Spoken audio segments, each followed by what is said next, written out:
Welcome to the Slop Farm. Enjoy the video.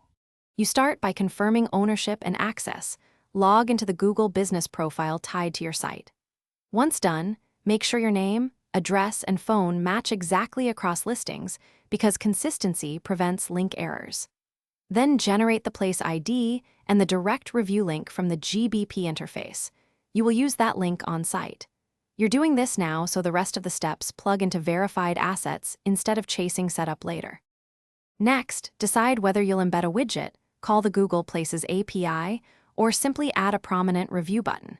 If you embed or use API, supply the place ID and request only the fields you need to stay efficient. Style the widget to match your site and make it responsive so mobile users see the CTA clearly. Once configured, test on desktop and 3 mobile sizes. Confirm reviews load quickly and that the CTA opens the Google review dialog rather than a broken page. Finally, deploy the review CTA in persistent spots like header, footer, and key landing pages so you capture intent. Once live, send automated but polite email follow-ups with the direct review link. Make sure to avoid incentivizing reviews because that violates guidelines. After launch, monitor Google Business Profile for incoming reviews and reply promptly within 48 to 72 hours to boost engagement and SEO.